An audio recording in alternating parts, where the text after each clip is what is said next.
ও যুবক, আমার বিষয়টা ওরা দিছে, আমি আসলে কবরে বয়ান করলে আমার কলিজাটা ভাগ ভাগ হয়, মা বাবার কথা কইলে আমার কলিজাটা ভাগ ভাগ হয়ে যায়, আমি কারবালার ওয়াজ করলে হৃদয়টা ভাগ ভাগ হয়ে যায়।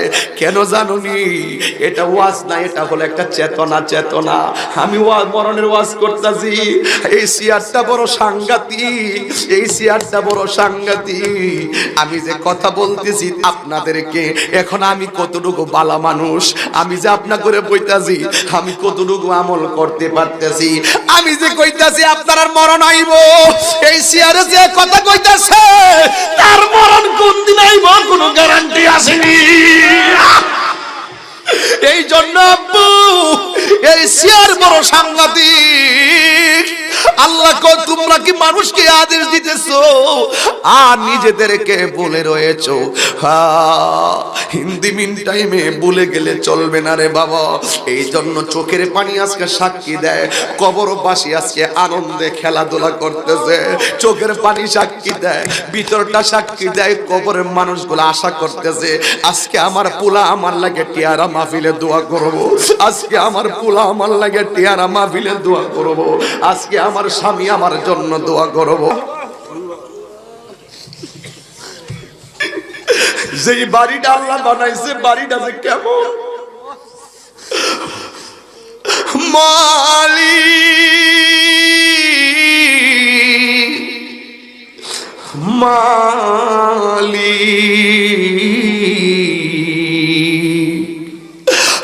মালিক তুমি জান্নাতে, তোমার পাশে আমার একটা ঘর বানিয়ে দিও।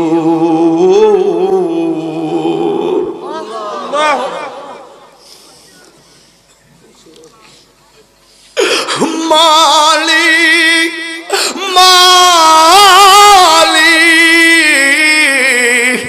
মালিক মালিক তুমি জান্নাতে, তোমার পাশে আমার একটা ঘর বানিয়ে দিও, একটা ঘর বানিয়ে দিও। সেদিন বিভীষিকাময় মহাদিনে, সেদিন বিভীষিকাময় মহাদিনে তোমার প্রতিবেশী করে নিও মালিক মালিক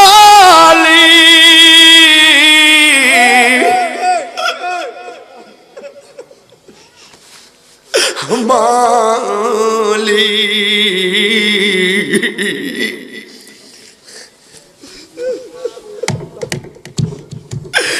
এই প্রতিবেশী মালিক তুমি জান্নাতে, তোমার পাশে আমার একটা ঘর বানিয়ে দিও, একটা ঘর বানিয়ে দিও। আমরা কি এমনি থাকতে পারবো? আল্লাহ এই জবানগুলোকে আল্লাহ আল্লাহ, আমরা এমনি থাকতাম চাই। কত কত কত ওয়াজ করেছি, কত মানুষ মরে গেছে, কত মানুষ বিক্ষিপ্ত হয়ে গেছে। একদিন আমরা কত বিক্ষিপ্ত হয়ে যাব। আমরা চাই কেউ আগে মরক, কেউ পরে মরক। আমরা চাই যে যেদিনই মারা যাই না কেন আমরা সবাই একসাথে মুস্তাফার কদমে থাকতে চাই, থাকতে চাই, থাকতে চাই।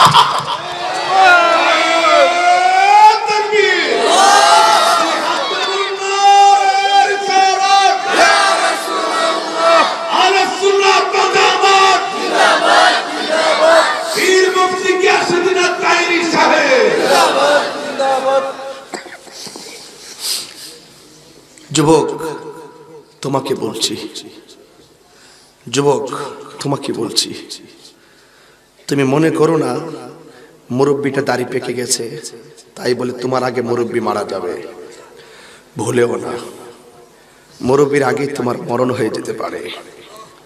তুমি ফজরের নামাজটা কাজা করেছো ঘুমে ঘুমে ঘুমে, আর মনে মনে ভাবতেছো, মনে মনে ভাবতেছো তুমি জোহরের টাইমে ফজরের কাজা করবা, জোহরটা আসার আগেই তোমার মরণ হয়ে যেতে পারে। তুমি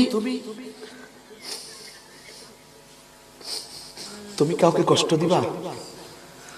আপনি কি কার হক নষ্ট করেছেন? সত্যি হক নষ্ট করেছেন? হ্যাঁ করেছেন। কার নাম বললে মানুষ মন্দ বলবে। আপনি মানুষের হক নষ্ট করেছেন, ঠিক আছে, আপনি জানেন কার হক নষ্ট করেছেন, মনে মনে মনে মনে আপনি তা লালন করতেছেন। এমন একদিন সময় আসবে যেই লোকটাকে কষ্ট দিয়েছেন, যার হক আপনি নষ্ট করেছেন, সেই লোকটা মারা যেতে পারে। সেই ক্ষমা আপনার চাওয়ার সময়ও না হতে পারে। আপনি যাকে কষ্ট দিচ্ছেন সেই লোকটা মারা গেলে আপনি আপনার ক্ষমা চাওয়ারও সুযোগ নাও হতে পারে, তার আগে আপনি চলে যেতে পারেন। কথা কি সঠিক? একটা হকুল্লাহ আর একটা হকুল ইবাদ, একটা আল্লাহর হক, একটা বান্দার হক। আল্লাহর হক নামাজ, রোজা, হজ, যাকাত আপনি মাঝে মাঝে পড়েছেন, অনেক সময় ছেড়ে দিয়েছেন, আল্লাহ ইচ্ছা করলে আপনাকে ক্ষমা করে দিতে পারে। বাট যদি আপনি বান্দার হক নষ্ট করেন, আল্লাহর কসম করে বলি, বান্দা যতক্ষণ পর্যন্ত আপনাকে ক্ষমা করবে না, আল্লাহ আপনাকে ক্ষমা করবে না। ঠিক কিনা বলেন? স্বয়ং মালিক আপনাকে ইজ্জত দেয়, আপনার ইজ্জত বাড়ায়। এই ফেরেশতা আর নিস না, আমার প্রেমিকের জন্য আমি আল্লাহ আমার প্রেমিকের জন্য আমি আল্লাহ একটা ঘর বানাইছি, ঘর। ওই ঘরের মধ্যে রেখে দে। এই ঘরটা কি বসুন্ধরার মতো, গুলশান বাড়ির মতন? আরে এটা এমন ঘর, একটা শিখ বিক্রি করলে সারা পৃথিবী 70 বার কিনা যাবে। এটা ইমানদারের সম্মান, এটা ইমানদারের ইজ্জত। আল্লাহ বলেন ফাদখুলি ফি ইবাদি ওয়াদখুলি জান্নাতি। সুবহানাল্লাহ। পায়ে হাত ধরে বললাম, বেশি লম্বা করব না আজকে, কিন্তু 3 ঘন্টার প্রেম, 3 ঘন্টার নসিহত যতটুকু ভারসাম্য রাখে, যদি বিশ্বাস করি আমরা, এই কথাগুলো আপনার আমার জন্য পরিবর্তনের জন্য যথেষ্ট হবে। কথা কি সত্য?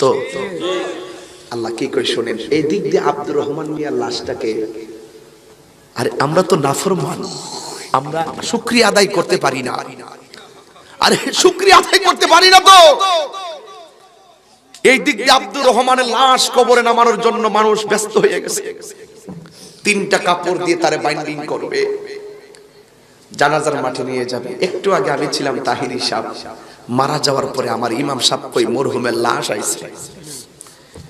একটু আগে ছিলাম আমি এমপি সাহেব, মৃত্যুর পরে বলা হয় লাশ আইছে, লাশ। এতুর কি আমরা পরিচয়? লাশ লাশ পরে থাকলে কেউ কিনে? একে কিনে? এই জন্য যুবক ভাইরা বিদায়ের কথা বলি। এই দিক দিয়ে আব্দুর রহমান মিয়ার লাশটাকে এমন ভাবে বাইন্ডিং কইরা ফালাইলো, দেখেন এই চিত্রটা দেখলে কত ভয়ঙ্কর মনে হয়। শুধু এটা দেখেন, এই চিত্রটা দেখলে কত ভয়ঙ্কর মনে হয়। এমন ভাবে তোমারে খাটিয়ার মধ্যে শোয়াইয়া আব্দুর রহমান মিয়ারে কাঁধে কাঁধে নিয়ে গুরুস্থানে নিয়ে গেল। ওই মুহূর্তে আল্লাহ ডাক দিয়া বলবো, ফেরেশতারা রে, আমার প্রেমিককে মাটির ঘরে শোয়াই দিয়েছে, একটু পরে আমার প্রেমিকের ইন্টারভিউ হবে। ওই ইল্লিনের ভিতরে যেই রুহটা, ওই জায়গার মধ্যে রাখিস না, আমার প্রেমিকের বডির ভিতরে রুহটা নিয়ে ঢোকাইয়া দে। ঢোকাইয়া দিলে আমার প্রেমিকের পরীক্ষা হবে। আল্লাহু আকবার। এরপরে রুহটারে, এই বডিটারে কবরের মধ্যে নামাইয়া দিবি। নামায়ে দেওয়ার পরে মানুষে তোমারে মাটি দিবে মিনহা খলাকনাকুম ওয়া ফিহা নুঈদুকুম ওয়া মিনহা নুখরিজুকুম তারাতান উখরা বলে মাটিগুলা দিয়ে দিবে। এই মাটি দেওয়ার পরে 40 কদম হাঁটিয়া সবাই যখন চলে যাবে গো, ওই মুহূর্তে কবরের ভিতরে দুইজন ফেরেশতা নামবে। নাইমা তোমারে কবর এইভাবে শোয়া থাকবে, তোমারে আস্তে করে এইভাবে কবরের মধ্যে বসাইব, বসাইয়া তোমার মুখটা এইভাবে খুলে দেওয়া হবে। খুলে দেওয়ার পরে তুমি তখন তোমার ভিতরে দেহর ভিতরে প্রাণ থাকবে। একবার খেয়াল করেন, ডানে মাটি বামে মাটি কোন জায়গায় নিয়ে ফেলাই আসলো, তার দেহের ভিতরে রূহ দেওয়ার পরে বডিটা জিন্দা হয়ে গেল। ওই সময় মায়ের কথা আর মনে থাকবে না, তখন তোমার আখিরাতের জিন্দেগি শুরু হয়ে গেছে।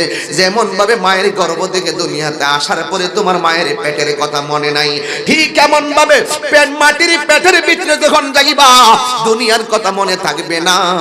তখন তোমার এইভাবে মুখটা খুইলাও, 1 নম্বর প্রশ্ন করবে মার রব্বুকা, ইমানদার বলবে রব্বি আল্লাহ। এরপরে বলবে ওয়ামা দীনুকা, ইমানদারে বলবে দীনি আল ইসলাম। এরপরে বলবে ওয়ামা কুনতা তাকুলু ফি হক্কি হাযার রাজুল, এই কবরের লোকটা সম্পর্কে তুমি কি বলতে।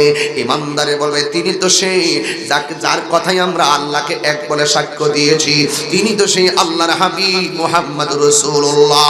আল্লাহ ডাক দিয়া বলবে, ও আল্লাহর ওই ফেরেশতারা ডাক দিয়া বলবে, ও ইমানদার একটাবার সামনে তাকায় দেখো কি দেখা যায়।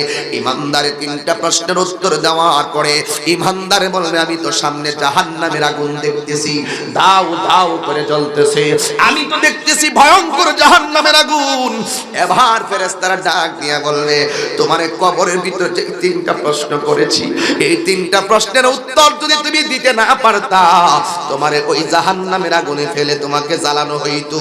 আজকে তুমি 3টা প্রশ্নের উত্তর দিয়েছো, এই জন্য তোমার ভাগ্য বড় ভালো। আল্লাহ ডাক দিয়া বলবে ফেরেশতারা রে, ও ফেরেশতারা তাড়াতাড়ি যা, আমার প্রেমিকে ইন্টারভিউর মধ্যে পাস করেছে, একটা মাত্র সাদা কাফন দিয়া কবর ভিতরে কেমনে বিছানা সারা থাকবো। জান্নাতে যাও, জান্নাতে যাইয়া সুন্দর একটা বিছানা নিয়ে আয়, বিছানাটা আমার প্রেমিকের নিচে বিছায়া দে। এরপরে প্রেমিকের নিচে জান্নাতি গালিচা বিছায়া দিব।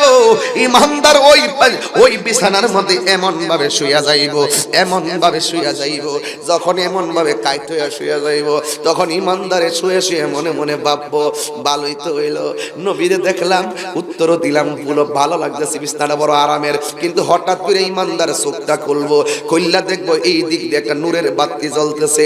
ইমানদার কইব তুমি কেডা? নূরের আলো বলবে আমারে চিনো না, আমি হইলাম দুনিয়ার তোমার সব নেক আমল। এরপরে ইমানদারে আর এমন ভাবে বাম কাতে হবে, হওয়ার পরে দেখবে আর একটা নূরের আলো জল জল জল জল করতেছে। এই আমার যুবক ভাইরা কেন বলি তোমরা ভালো হয়ে যাও, ওই ইমানদার দেখবে আর একটা নূরের আলো জল জল করে জ্বলতেছে গো। এবার জিগাইব তুমি কে? কই আমি চাঁদের আলো না, আমি সূর্যের আলো না, আমি কোন ধরনের বৈদ্যুতিক আলো না, আমার আল্লাহ আলো বানায়া পাঠাইছি। তুমি যে মাঝে মাঝে দুনিয়ার ভিতরে অবসর পাইলে আমি কোরআন তেলাওয়াত করতাম, আমার আল্লাহ ওই কোরআন তেলাওয়াতটারে কবরে আলো বানায়া পাঠাইছে। আর জোরে জোরে কোন আল্লাহু আকবার।